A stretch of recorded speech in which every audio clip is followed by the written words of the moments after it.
రాంబాబు గారి మీద జరిగినటువంటి దాడి, వారిని హతమార్చాలని చెప్పి జరిగినటువంటి దాడి, వారి కుటుంబం మీద జరిగినటువంటి దాడి, వారి ఇంటి మీద జరిగినటువంటి దాడి కాబడినటువంటి వారందరూనేమో నష్టపోయి జైల్లో ఉన్నారు.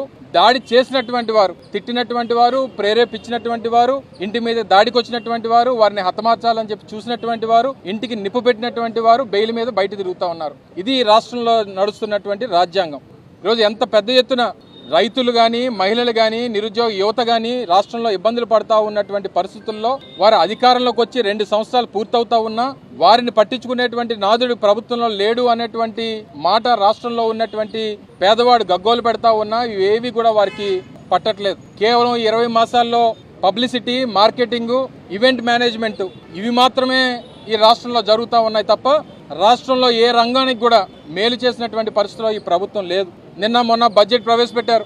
మొట్టమొదటిసారి అసలు అప్పు ఎంత తీసుకున్నారో, ఎంత ఖర్చు పెట్టారో, దేనికి ఖర్చు పెట్టారో, బడ్జెట్ ఎస్టిమేట్స్ ఏంటో కనీస అవగాహన లేనటువంటి కూర్పు ఏదైతే ఉందో నాకు తెలిసి బహుశా స్వతంత్రం వచ్చిన తర్వాత ఆంధ్రప్రదేశ్ రాష్ట్ర చరిత్రలో ప్రవేశపెట్టినటువంటి బడ్జెట్ ఏదైనా ఉందంటే మొన్న ప్రవేశపెట్టినటువంటి బడ్జెట్. సహజంగా అప్పులు చేసినటువంటి ఏ ప్రభుత్వం అన్నా చేసినటువంటి అప్పుకి ఖర్చు ఆ రాష్ట్రంలో ఉన్నటువంటి పేదవాడి సంక్షేమం కోసమో, రాష్ట్ర అభివృద్ధి కోసమో, రాష్ట్రంలో అసెట్ బిల్డింగ్ కోసమో సహజంగా ప్రభుత్వాలు అప్పులు చేస్తూ ఉంటాయి. కానీ గడిచినటువంటి 20 మాసాల్లో ఈ రాష్ట్ర ప్రభుత్వం చేసినటువంటి 2.5 లక్షల కోట్ల రూపాయల అప్పు మాత్రమే కనబడుతుంది తప్ప ఖర్చు కనబడట్లేదు. పోనీ చేసినటువంటి అప్పు ఏమైపోయిందనంటే చంద్రబాబు నాయుడు గారికి, ఆయన కొడుక్కి తప్ప ఎవరికి తెలియదు. అంటే 3 లక్షల కోట్ల రూపాయలు అప్పు చేస్తే 2,75,000 కోట్ల రూపాయలు పేదవాడికి పంచాం. కానీ 20 మాసాల్లో 2.5 లక్షల కోట్ల రూపాయలు అప్పు చేసి 1 రూపాయి కూడా పేదవాడికి పంచకుండా మరి ఆ డబ్బుని ఏం చేశాడో ఈ ముఖ్యమంత్రి గారు రాష్ట్ర ప్రజలకు సమాధానం చెప్పాలి. వారు చెప్తున్నటువంటి సూపర్ 6 హామీల్లో ఏ హామీని కూడా పూర్తిగా అమలు చేయకుండా, కనీసం బడ్జెట్లో కేటాయింపులు పెట్టకుండా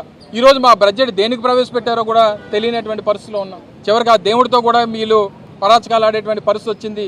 కర్మ అనేటువంటిది ప్రతి ఒక్కరికి ఏదో రోజు ఆ కర్మ తాలూకా రుచిని చూపించేటువంటి రోజు కూడా చంద్రబాబు నాయుడు గారికి, సోకాల్ టీం అందరికీ వస్తుంది అన్నటువంటి విషయాన్ని ఈ సందర్భంగా మరొకసారి గమనించమని చెప్పి కోరుతా ఉన్నాం.